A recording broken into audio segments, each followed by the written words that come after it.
નમસ્તે મિત્રો, છેલ્લા 24 કલાકમાં એવા ઘણા સમાચાર આવ્યા છે જે તમારે જાણવા ખૂબ જ જરૂરી છે। જેમાંના અમુક એવા સમાચાર પણ છે જે તમારા માટે ખૂબ જ ઉપયોગી પણ સાબિત થઈ શકે છે, પરંતુ તમારી પાસે સમય નહીં હોય એટલે આ બધા સમાચાર વિશે ખબર પણ પડી નહીં હોય। અને પણ હવે તમારે ઘરે જઈને ટીવી ચાલુ કરવાની જરૂર નથી અને ન્યૂઝપેપર પણ વાંચવાની જરૂર નથી। આ એક વિડીયો પૂરો જોઈ લેશો તો આખા દિવસમાં જે પણ મુખ્ય સમાચાર આવ્યા છે એ તમને અહીં મળી જશે। તો મિત્રો, વાત કરીએ આજના સૌથી પહેલા સમાચારને લઈને।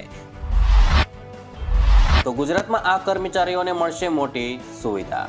મિત્રો, ગુજરાતમાં AISના અધિકારીઓ, રાજ્ય સરકારના અધિકારી, કર્મચારી અને પેન્શનર માટે ગુજરાત કર્મયોગી સ્વાસ્થ્ય સુરક્ષા યોજના શરૂ થઈ ગઈ છે। હવે PMJમાં યોજના અંતર્ગત G કેટેગરીના કાર્ડ દ્વારા કુટુંબ દીઠ 10 લાખ સુધીની કેશલેસ સારવાર આ કર્મીઓને મળશે। મિત્રો, આરોગ્ય વિભાગ દ્વારા આ યોજનાને લઈ માર્ગદર્શિકા જાહેર કરાઈ છે।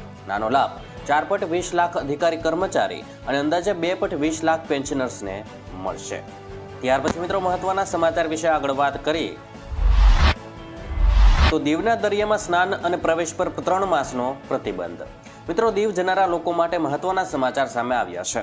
દીવના દરિયામાં સ્નાન અથવા તો પ્રવેશ પર 3 માસ સુધીનો પ્રતિબંધ લગાવી દેવામાં આવ્યો છે। મિત્રો, 1 જૂનથી 31 ઓગસ્ટ સુધી લોકો દરિયામાં સ્નાન કરી શકશે નહીં। મિત્રો, પ્રવાસીઓને દીવની મુલાકાત લઈ શકશે અને દરિયાનું સૌંદર્ય માણી શકશે, પરંતુ સલામતીના કારણે દરિયા કિનારે જવા પર પ્રતિબંધ રહેશે। મિત્રો, પ્રવાસીઓએ દરિયાને દૂરથી નિહાળવો પડશે। ત્યાર પછી મિત્રો, મહત્વના સમાચાર વિશે આગળ વાત કરીએ તો વિદ્યાર્થીઓના પ્રવાસને લઈ મોટો નિર્ણય। મિત્રો, PM મોદીએ કરેલા સૂચનોનો ગુજરાતમાં અમલ કરવામાં આવ્યો છે, જેમાં DGP સાથે થયેલી કોન્ફરન્સમાં સૂચન કરવામાં આવ્યું હતું, જેના હવે ગુજરાતમાં અમલ થઈ ગયો છે। DGPએ શિક્ષણ વિભાગને પત્ર લખી તેનો અમલ કરવા સૂચના આપી છે, જેમાં વિદ્યાર્થીઓના પ્રવાસ સમયે 2 પોલીસ કર્મીઓ સાથે રહેશે, જેના માટે લોકલ પોલીસનો સંપર્ક કરવાનો રહેશે અને વિદ્યાર્થીનીઓના કેસમાં મહિલા પોલીસ કર્મીઓ સાથે રહેશે। ત્યાર પછી મિત્રો, મહત્વના સમાચાર વિશે આગળ વાત કરીએ તો ગુજરાતીઓ તૈયાર રહેશો। મિત્રો, 31 મે એટલે કે આજે દેશમાં અલગ અલગ સ્થળે જ પાકિસ્તાન સીમા સાથે જોડાયેલા છે તેવા વિસ્તારોમાં મોક ડ્રીલ યોજાશે। જે રાજ્યોમાં ગુજરાત, પંજાબ, રાજસ્થાનમાં મોક ડ્રીલનું આયોજન કરવામાં આવ્યું છે। જમ્મુ કાશ્મીરમાં પણ મોક ડ્રીલ યોજવામાં આવશે। મિત્રો, આ સિવાય સીમાવર્તી જિલ્લાઓમાં દર મહિને મોક ડ્રીલ યોજાશે। મિત્રો, આ પહેલા મોક ડ્રીલ મોકૂફ રાખવામાં આવી હતી, જે હવે 4 રાજ્યોમાં મોક ડ્રીલની તારીખ બદલી આજની કરવામાં આવી છે। ત્યાર પછી મિત્રો, મહત્વના સમાચાર વિશે આગળ વાત કરીએ તો આગામી 5 વર્ષમાં ભયાનક ગરમી પડવાની આગાહી। મિત્રો, વર્લ્ડ મેટીઓરોલોજીકલ ઓર્ગેનાઇઝેશન અને UK હવામાન વિભાગના નવા 5 વર્ષના પૂર્વાનુમાનનું અનુસાર વિશ્વએ અનેક વર્ષો સુધી તીવ્ર રેકોર્ડ બ્રેકિંગ ગરમીનો સામનો કરવો પડી શકે છે। મિત્રો, આગામી 5 વર્ષમાં વાર્ષિક વૈશ્વિક તાપમાનનો રેકોર્ડ તૂટે એવી 80% શક્યતા છે, જેમાંથી ઓછામાં ઓછા 1 વર્ષનું તાપમાન 2015 પેરિસ કરાર દ્વારા નિર્ધારિત 1.5 ડિગ્રી સેલ્સિયસને પાર કરે તેવી 86% શક્યતા છે। ત્યાર પછી મિત્રો, મહત્વના સમાચાર વિશે આગળ વાત કરીએ તો ઇન્કમ ટેક્સ રિટર્ન ફાઇલ કરનારા માટે સારા સમાચાર। મિત્રો, જો તમે હજુ સુધી આવકવેરા રિટર્ન ફાઇલ કર્યું નથી તો આ તમારા માટે સારા સમાચાર ગણી શકાય, કારણ કે મિત્રો, છેલ્લી તારીખ ઇન્કમ ટેક્સ ભરવાની 45 દિવસ સુધી લંબાવી દીધી છે। હવે ઓડિટ વિના કરદાતાઓ 15 સપ્ટેમ્બર 2025 સુધી ઇન્કમ ટેક્સ રિટર્ન ફાઇલ કરી શકશે। મિત્રો, ખાસ વાત એ છે કે 31 જુલાઈ 2025 છેલ્લી તારીખ હતી અને આ રાહત ખાસ કરીને એવા નોકરિયાતો માટે છે જેઓ ખાસ કરીને 15 જૂન પછી જ ઇન્કમ ટેક્સ રિટર્ન ફાઇલ કરતા હોય છે, કારણ કે ત્યાં સુધીમાં તેમને ફોર્મ નંબર 16 મળી જાય છે। ત્યાર પછી મિત્રો, મહત્વના સમાચાર વિશે આગળ વાત કરીએ તો 1 જૂનથી PF ખાતા ધારકોને મળશે આ લાભ।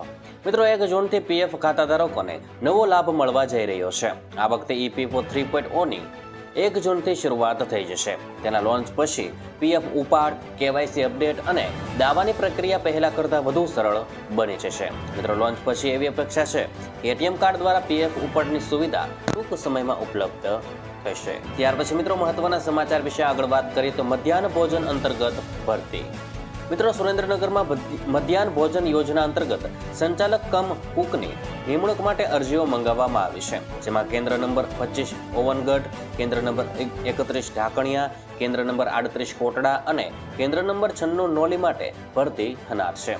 ઉમેદવાર 4/6/2025 સુધીમાં સાયલા મામચા કચેરીએ અરજી કરી શકે છે.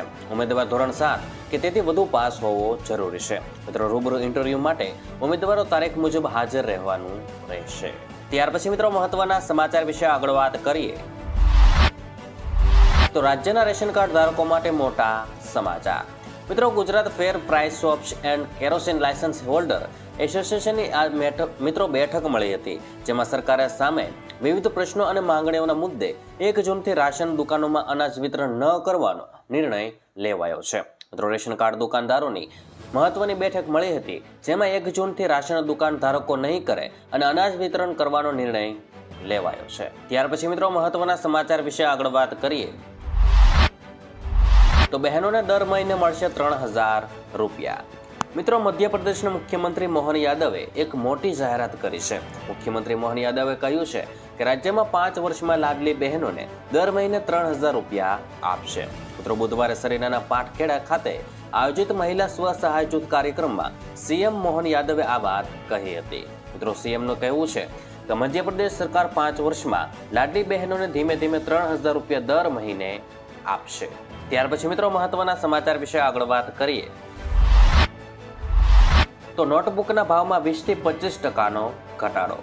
મિત્રો ટ્યુશન ફી, ખાનગી શાળાઓની ફી, પાઠ્યપુસ્તકો, નોટબુકના તોતિંગ ખર્ચાના દબાણ હેઠળ કાળઝાળ મોંઘવારીમાં પીસાતા વાલીઓ માટે થોડે ઘણે અંશે હવે રાહતરૂપ સમાચાર મળી રહ્યા છે, જેમાં નોટબુકના ભાવમાં 20 થી 25% ઘટાડો જોવા મળી રહ્યો છે. સ્ટેશનરી સાથે સંકળાયેલા વર્તુળોમાંથી પ્રાપ્ત વિગતો મુજબ છેલ્લા 1 વર્ષથી કેન્દ્ર સરકારે નોટબુકમાં વપરાતા તેમજ અન્ય પ્રકારના કાગળ પર 20 થી 25% ડ્યુટી ઘટાડતા વિવિધ સંસ્થાઓ દ્વારા રાહત ભાવે વેચાતી નોટબુકો વેચાઈ રહી છે અને નોટબુકો ઉપલબ્ધ હોવાથી વાલીઓને રાહત પહોંચવાની છે.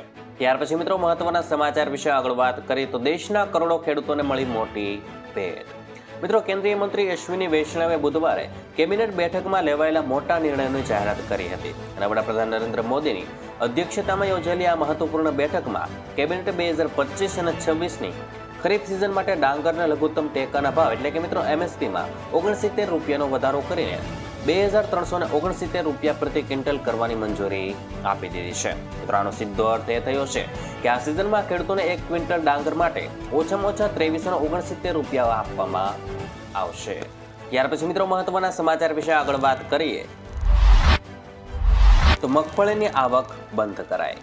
મિત્રો રાજકોટના બેડી માર્કેટ યાર્ડમાં હાલ ચોમાસા પૂર્વે બિયારણની ધૂમ ખરીદી વચ્ચે મગફળીની આવક બંધ કરાઈ છે. મગફળીના ઉપલબ્ધ જથ્થાનો નિકાલ ન થાય ત્યાં સુધી આવક બંધ રાખવા નિર્ણય કરાયો હોવાનું જાણવા મળ્યું છે. મિત્રો હરાજીમાં બિયારણની ખરીદી માટે રાજકોટ, લોધિકા અને પડધારી તાલુકાના 180 ગામના ખેડૂતો ઉમટી પડ્યા હતા. તો સોનું થયું સસ્તું. મિત્રો બુધવારે પ્રતિ 10 ગ્રામ સોનાનો ભાવ 100 રૂપિયાનો ઘટાડો થયો છે. આર્થિક રાજધાની મુંબઈમાં 22 કેરેટ સોનું 89350 રૂપિયાના ભાવે વેચાઈ રહ્યું છે, જ્યારે 24 કેરેટ સોનું 97480 રૂપિયાના ભાવે વેચાઈ રહ્યું છે. મિત્રો જો કે મુંબઈમાં ચાંદીના ભાવમાં કોઈ ફેરફાર નથી થયો અને 1 લાખ રૂપિયા પ્રતિ કિલોના ભાવે વેચાઈ રહ્યું છે.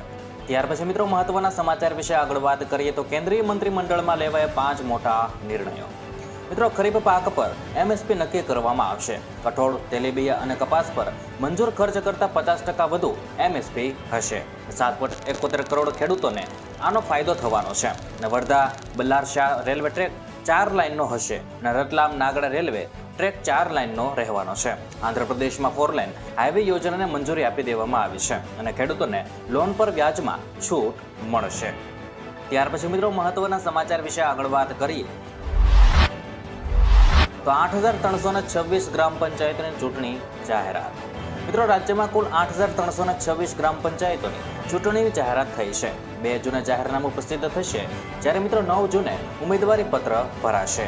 11 જૂને ઉમેદવારી પત્ર પરત ખેંચી શકાશે અને 22 જૂને મતદાન થવાનું છે અને 25 જૂને પરિણામ પણ જાહેર થઈ જશે.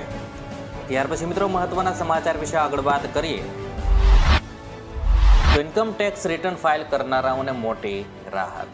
મિત્રો કેન્દ્ર સરકારે આવકવેરા રિટર્ન ફાઇલ કરવાની અંતિમ તારીખ લંબાવીને તેમને મોટી રાહત આપી છે. હવે નાણાકીય વર્ષ 2024 અને 25 માટે ઇન્કમ ટેક્સ રિટર્ન ફાઇલ કરવાની છેલ્લી તારીખ 31 જુલાઈથી વધારીને 15 સપ્ટેમ્બર કરવામાં આવી છે. મિત્રો આનો અર્થ એ થયો કે પગારદાર લોકો અને જે કરદાતાઓના ખાતાઓને ઓડિટની જરૂર નથી તેમને હવે 46 દિવસનો વધારાનો સમય મળશે, જે છેલ્લી તારીખ સુધીમાં ઇન્કમ ટેક્સ રિટર્ન ફાઇલ કરવામાં ન આવે તો 5,000 રૂપિયા સુધીનો દંડ ફટકારવામાં આવશે. ત્યાર પછી મિત્રો મહત્વના સમાચાર વિશે આગળ વાત કરીએ તો શિક્ષકોની ભરતીને લઈને નવો વિવાદ. મિત્રો શિક્ષકોની ભરતીને લઈને નવો વિવાદ સામે આવ્યો છે. વાત એમ છે કે શિક્ષકોની ભરતી ક્રમિક રીતે કરવાની હોય છે. એટલે કે મિત્રો પહેલા 11 અને 12 ધોરણમાં ભણાવતા શિક્ષકોની ભરતી કરવામાં આવે છે. ત્યારબાદ પ્રાથમિક શિક્ષકોની ભરતી થતી હોય છે. મિત્રો હાલ ક્રમિક ભરતી ન થતા ઉમેદવારોમાં રોષ ફેલાયો છે. હાલ ધોરણ 1 થી 5 ની ભરતી જાહેર કરવામાં આવી છે. જોકે 11 અને 12 ધોરણમાં ભણાવતા શિક્ષકોની ભરતી હજી થઈ નથી. ત્યાર પછી મિત્રો મહત્વના સમાચાર વિશે આગળ વાત કરીએ તો દીકરીના માતા પિતાને મળશે 6,000 રૂપિયા. મિત્રો આરોગ્ય વિભાગ દ્વારા દંપતીઓને કુટુંબ નિયોજનના ઓપરેશન કરાવવાની ભલામણ કરવામાં આવે છે અને સાથોસાથ નાણાકીય સહાય પણ આપવામાં આવે છે. સામાન્ય રીતે દંપતીઓ દીકરીઓ હોવા છતાં દીકરો આવશે એવી આશા કુટુંબ નિયોજનનું ઓપરેશન કરાવતા નથી. ત્યારે જે દંપતીના ઘરે દીકરીઓ છે અને તેમના માટે સરકારે ખાસ યોજના અમલમાં મૂકી છે જેનું નામ દીકરી યોજના છે. મિત્રો દીકરી યોજના અંતર્ગત દંપતીને 6,000 રૂપિયા જેટલી સહાય મળી રહે છે. ત્યાર પછી મિત્રો મહત્વના સમાચાર વિશે આગળ વાત કરીએ તો આ 5 રાજ્યોમાં યોજાશે મોક ડ્રીલ. મિત્રો ઓપરેશન સિંદૂર બાદ દેશના 5 રાજ્યોમાં મોક ડ્રીલનું આયોજન કરવામાં આવ્યું છે. 29 મે એટલે કે આજે 5 થી 8 કલાક દરમિયાન સાંજે મોક ડ્રીલ યોજવામાં આવશે.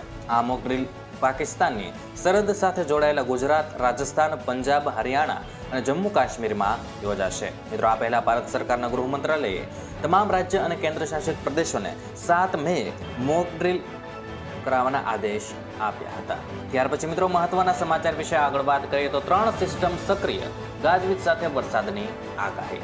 મિત્રો રાજ્યમાં સાર્વત્રિક વરસાદની આગાહી હવામાન વિભાગ દ્વારા કરવામાં આવી છે અને 3 દિવસ ગાજવીજ સાથે ભારે વરસાદની આગાહી કરવામાં આવી છે. 3 વરસાદી સિસ્ટમ સક્રિય છે જેના કારણે ગુજરાત પર તેની અસર થશે. સાથે સાથે દરિયાકાંઠે પવનની ગતિ 50 થી 60 કિમી પ્રતિ કલાકની રહેશે તેવી પણ આગાહી કરવામાં આવી છે. હવામાન વિભાગની આગાહી પ્રમાણે વાત કરવામાં આવે તો અમદાવાદ, ગાંધીનગર, ખેડા, ભરૂચ, ડાંગ, સુરત, તાપી, વલસાડ, નવસારી, દમણ, દાદરા નગર હવેલી, પંચમહાલ, દાહોદ, છોટાઉદેપુર, વડોદરામાં વરસાદની આગાહી કરવામાં આવી છે. સાથોસાથ મિત્રો માછીમારોને દરિયો ન ખેડવાની સૂચના અપાઈ છે. ત્યાર પછી મિત્રો મહત્વના સમાચાર વિશે આગળ વાત કરીએ તો પશુપાલકોના હિતમાં મોટો નિર્ણય. મિત્રો મહેસાણાની દૂધસાગર ડેરીની વધુએ મોટી પહેલ કરી છે. ખેડૂતોના હિતમાં દૂધસાગર ડેરીએ મોટું એલાન કર્યું છે અને જૂન મહિનાની શરૂઆત પહેલા જ દૂધસાગર ડેરીએ પશુપાલકોની જોડીમાં મોટી ખુશખબરી આપી છે. દૂધસાગર ડેરીએ પશુપાલકો માટે ફેટના ભાવ દીઠ 10 રૂપિયાનો વધારો જાહેર કર્યો છે. મિત્રો ફેટના ભાવમાં 10 રૂપિયાનો વધારો કરતા હવે પશુપાલકોને પ્રતિ કિલોએ 830 રૂપિયાનો ભાવ મળશે અને દૂધના ભાવમાં 10 રૂપિયાના વધારાથી દૂધ ઉત્પાદકોને વાર્ષિક 48 કરોડ રૂપિયાનો ફાયદો થવાનો છે. અને દૂધસાગર ડેરી દ્વારા કરવામાં આવેલા ભાવ વધારાનો 5 લાખ પશુપાલકોને લાભ મળશે. ત્યાર પછી મિત્રો મહત્વના સમાચાર વિશે આગળ વાત કરીએ તો 117 વર્ષ જૂના કાયદામાં થવા જઈ રહ્યો છે ફેરફાર. મિત્રો હાલના ડિજિટલ ઓનલાઈન યુગમાં પ્રોપર્ટી રજિસ્ટ્રેશન પણ ઓનલાઈન થઈ શકે એ માટે કેન્દ્ર સરકાર આ માટે કાયદો બનાવી રહી છે. સરકારે એક નવું બિલ તૈયાર કર્યું છે જેમાં મિલકતની ઓનલાઈન નોંધણીની સુવિધા શરૂ કરવાનો પ્રસ્તાવ છે. આ બિલ 117 વર્ષ જૂના નોંધણી કાયદાનું સ્થાન લેશે. આ નવા કાયદામાં વેચાણ કરાર, પાવર ઓફ એટર્ની, વેચાણ પ્રમાણપત્ર અને સમાન ગીરો જેવા દસ્તાવેજોની નોંધણી ફરજિયાત રહેશે. ત્યાર પછી મિત્રો મહત્વના સમાચાર વિશે આગળ વાત કરીએ તો 1 જૂનથી દર મહિને 1,000 રૂપિયા. કેન્દ્ર સરકારે રેશન કાર્ડ ધારકો માટે એક મોટી ખુશખબર જાહેર કરી છે. હવે રેશન કાર્ડ ધરાવતા પરિવારોને દર મહિને 1,000 રૂપિયાની આર્થિક સહાય મળશે. આ યોજનાનો ઉદ્દેશ્ય ગરીબ અને જરૂરિયાતમંદ પરિવારોને મફત રાશન ઉપરાંત નાણાકીય સહાય પૂરી પાડીને તેમની આર્થિક સ્થિતિ સુધારવાનો છે. આ યોજના 1 જૂન 2025થી અમલમાં આવશે અને અરજદાર રેશન કાર્ડ ધારક હોવું ફરજિયાત છે અને પરિવારની વાર્ષિક આવક 2 લાખ રૂપિયાથી ઓછી હોવી જરૂરી છે. અને મિત્રો રેશન કાર્ડમાં KYC કરાવવું ફરજિયાત કર્યું છે. ત્યાર પછી મિત્રો મહત્વના સમાચાર વિશે આગળ વાત કરીએ તો જૂનમાં હવામાન વિભાગની આગાહી. મિત્રો જૂન મહિનામાં ભારતમાં 108% વધુ વરસાદ પડવાની સંભાવના હવામાન વિભાગે વ્યક્ત કરી છે. જૂન મહિનામાં ગુજરાતના ઉત્તર ગુજરાત, મધ્ય ગુજરાત, ઉત્તર સૌરાષ્ટ્રના અમુક છૂટક વિસ્તારમાં સામાન્ય અથવા સામાન્યથી થોડા ઓછા વરસાદની સંભાવના વ્યક્ત કરી છે. બાકી બધા મોટા ભાગના વિસ્તારમાં સામાન્યથી વધુ વરસાદની સંભાવના વ્યક્ત કરવામાં આવી છે. મિત્રો મધ્ય ભારતમાં 106% વધુ વરસાદની સંભાવના દેખાડવામાં આવી છે, જેમાં ગુજરાતના મધ્ય ભારતમાં ગણવામાં આવ્યું છે.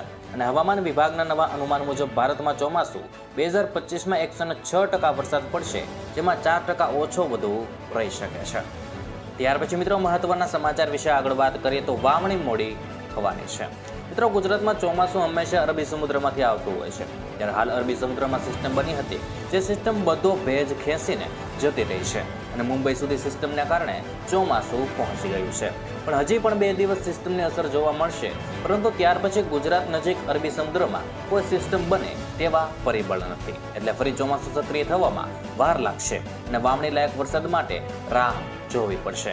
મિત્રો અનુમાન મુજબ 13-15 જૂન આસપાસ ચોમાસું ફરી સક્રિય થઈ શકે છે.